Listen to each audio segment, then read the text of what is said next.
Oui, changer, oui, mais il faut quand même que nous prenions la mesure de l'enjeu. J'ai bien compris que vous vouliez que nous attellions aux solutions et non pas aux constats.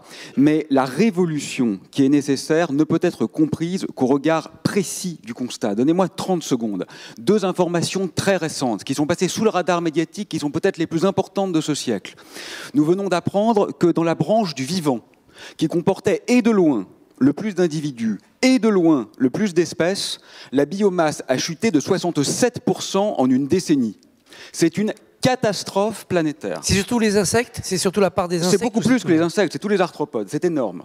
Le second point fondamental, c'est que nous venons d'apprendre il y a quelques jours que la moitié des points dits de basculement irréparable sont déjà atteints beaucoup plus rapidement que ce qui avait été prédit dans les pires scénarios des scientifiques. Donc nous sommes littéralement dans un état d'extermination massive de la vie sur Terre. Nous sommes en guerre totale. Extinction, rébellion, si j'ose dire. Oui, mais nous sommes à la fois, si vous voulez, les auteurs de ce massacre et une partie des victimes de ce massacre. Et pour être tout à fait honnête et le dire sans être trop vindicatif, je crois quand même que l'essentiel de ce qui est proposé aujourd'hui relève de la bouffonnerie. Voilà, nous sommes en conflit nucléaire et nous affûtons nos lance-pierres. Ça peut effectivement amuser les enfants pendant quelques soirées, mais ça ne va pas faire illusion longtemps. Et permettez-moi d'être parfaitement clair.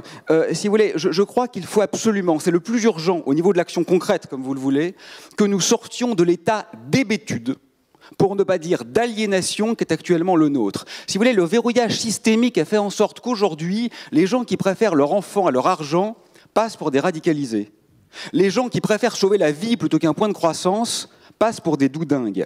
Alors, je pense que la plupart des gens présents dans cette salle fréquentent beaucoup d'économistes et se disent « oui, mais il y a des réalités économiques ». Si vous voulez. Mais moi, je suis physicien et je peux vous assurer que les réalités économiques, elles sont contractuelles.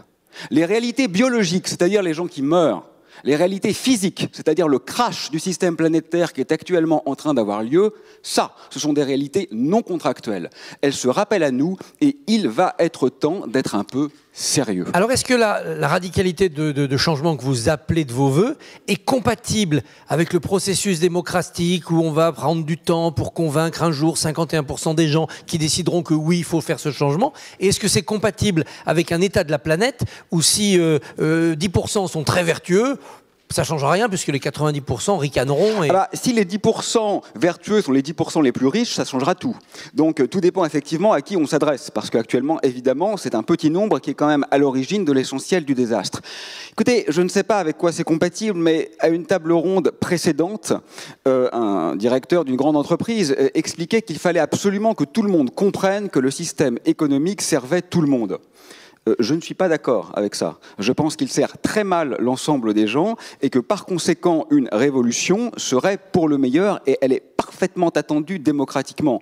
Donc je crois simplement, si vous voulez, qu'il va falloir qu'on travaille un peu les valeurs et qu'on hiérarchise nos priorités. Moi, je peux très bien comprendre que ce soit agréable de rouler en 4x4 en centre-ville. J'ai moi-même possédé une voiture de sport dans le passé. C'est tout à fait agréable quand on a les moyens, on est d'accord avec ça.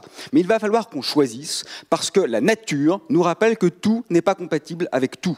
Donc, qu'est-ce qu'on préfère? C'est uniquement ça la question. La liberté de pouvoir continuer à polluer impunément ou la liberté de pouvoir continuer à sortir de chez nous et à respirer un air qui est accessible.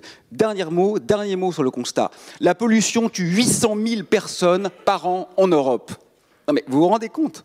Si le terrorisme faisait le 10e, le 100e, le 1000e de ça, on serait aujourd'hui non pas en train de se tenir ce forum. Ce forum serait interdit, on serait en état de guerre. Voilà. Nous sommes en état de guerre, mais nous ne nous en rendons pas compte, c'est problématique.